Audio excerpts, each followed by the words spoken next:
안녕하세요. 크립토 노마드입니다. 요즘 어떤 종목이든 시세를 보면 그저 어이가 없기도 하고 답답하기도 하고 그런 어려운 시기가 지나가고 있습니다. 리플의 경우에는 최근 들어서 여러 의미 있는 소식들이 이어지고 있어서인지 지금의 시세가 더 아쉽고 더 어이없게 느껴지는지도 모르겠습니다. 지난달 0.3달러까지 내어주면서 홀더들을 경악하게 만들었던 리플은 지금은 0.31달러 수준에서 횡보하고 있는 상황입니다.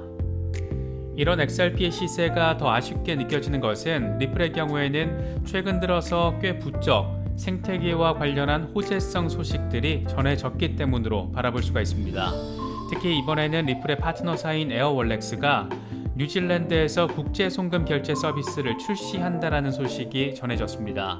콜롬비아 정부의 토지 정보가 XRP 레저에 등록된다라는 아주 의미 있는 소식도 앞선 영상에서 짚어봤는데 리플은 확실히 엄청 잘 앞으로 나아가고 있습니다. 이 같은 리플의 생태계 확장은 크게 두 가지 측면으로 구분해서 바라볼 필요가 있습니다. 이번 에어월렉스의 뉴질랜드 국제 송금 서비스처럼 리플의 본질적인 특징인 국경 간 송금 결제, 이 생태계 확장이 그 하나이고 또 다른 하나는 종합 블록체인 플랫폼으로서 도약을 하고 있는 리플의 현재와 미래입니다. 이번 콜롬비아 정부 토지 정보 등록을 비롯해서 메타버스 구축, 플레이투원 게임파이 구현 이런 것들은 국경 간 송금과 상관없이 리플의 생태적인 특성 자체를 확장시키는 부분입니다. 이더리움이나 카르다노 같은 종합 플랫폼으로의 도약이 이루어지고 있는 겁니다. 이런 부분이 사실 되게 중요한 것은 리플 소송에도 꽤 의미 있는 포인트를 제시해주는 부분이 될 수 있기 때문입니다. 증권과 상품을 구분하는 여러 기준 가운데 하나가 플랫폼 토큰을 증권으로 바라보기 어렵다 이런 논리인데 리플이 지금 이렇게 종합 플랫폼으로 진화하고 있고 XRP가 종합 블록체인의 네이티브 토큰으로 기능성을 확장하고 키워가고 있다는 점은 분명 긍정적인 요인이라고 할 수 있습니다. 주말이라서 시장 전반과 관련한 특별한 소식은 별로 없는데 유독 리플과 관련한 부분들이 눈에 띄어서 이번 영상에서는 리플의 단기적인 시세 흐름부터 전폭적인 생태계 확장, 그것과 관련한 호재성 소식들, 이것들이 갖는 함축적 의미들까지 하나씩 짚어보도록 하겠습니다. 본격적인 시작에 앞서서 좋아요와 구독 또 알림 설정 꼭 부탁드리겠습니다. 영상 제작에 아주 큰 도움 된다는 말씀 함께 해드립니다. 그럼 시작하겠습니다. 리플 XRP의 최근 한 달 동안의 시세 흐름입니다. 6월 초에 0.4달러 부근에 자리한 것도 사실 되게 어이없게 느껴졌었는데 비트코인 시세가 빠지면서 지난 6월 19일에 XRP는 무려 0.29달러까지 후퇴를 합니다. 다시 0.38달러까지 반등세를 확인했지만 시장의 불안과 함께 지금은 0.31달러를 간당간당 지지받으려고 지지받을까 말까 노력하고 있는 모습입니다.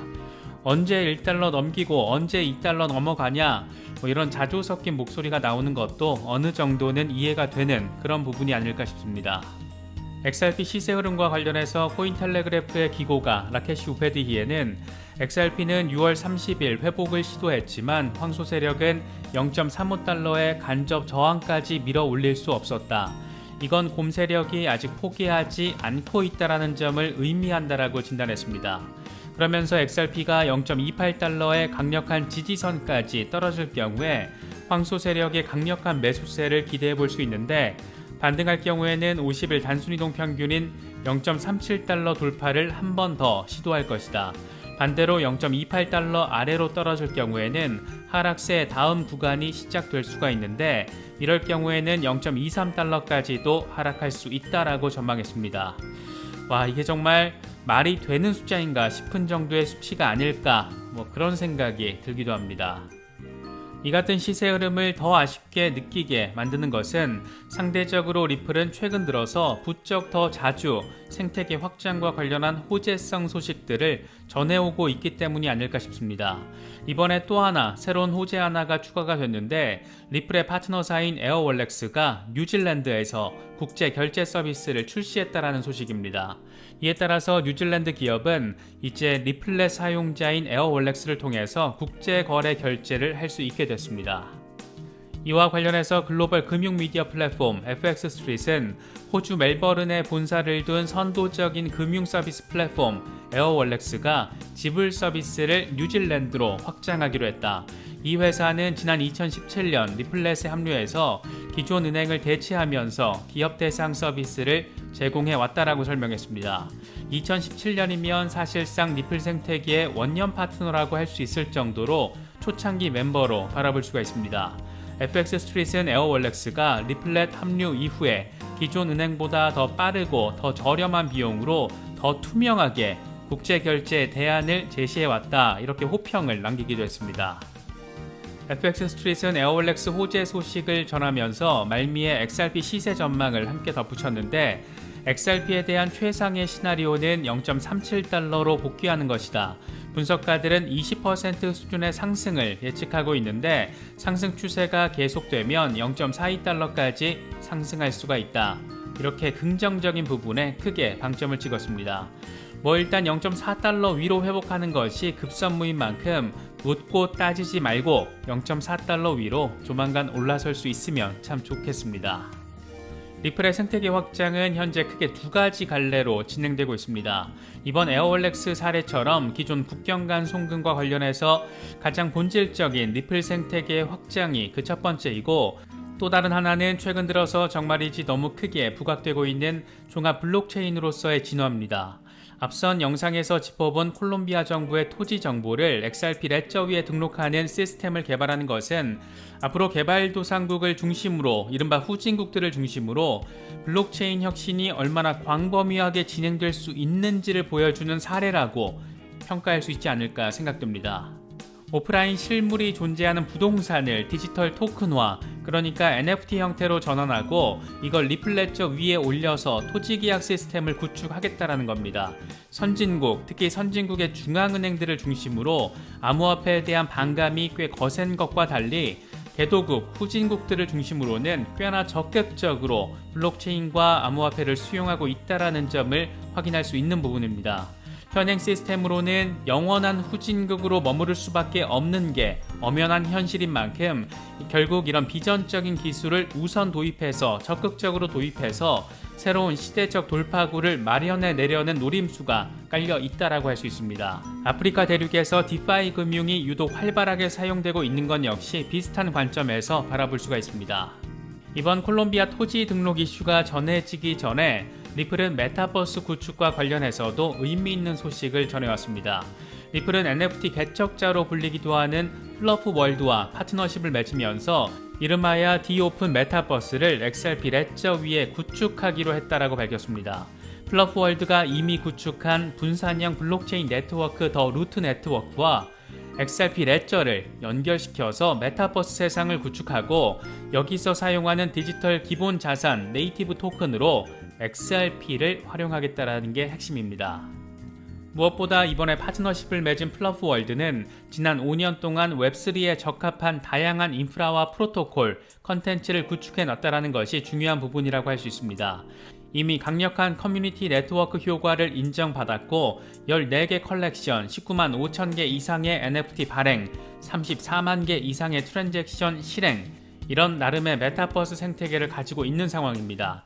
이걸 XRP 레저에 얹으면서 리플로서는 메타버스 구축이라는 나름 엄청 의미 있는 결과물을 얻으면서 XRP의 활용성을 크게 강화시킬 수가 있고, 플러프 월드로서는 종합 멀티 블록체인 플랫폼으로서의 리플의 장점을 더해서 브랜드 가치에 대한 업그레이드를 높일 수가 있고 리플 커뮤니티를 새로운 시장으로 활용할 수 있다는 이점이 있습니다.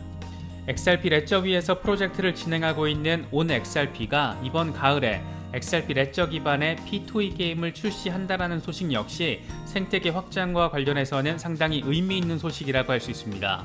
종합 블록체인 플랫폼으로 XRP 레저가 자생적인 확장성을 갖춰가고 있다는 점을 느낄 수 있기 때문입니다. OnXRP 측은 말라드 로이즈라는 게임을 선보이게 됐다.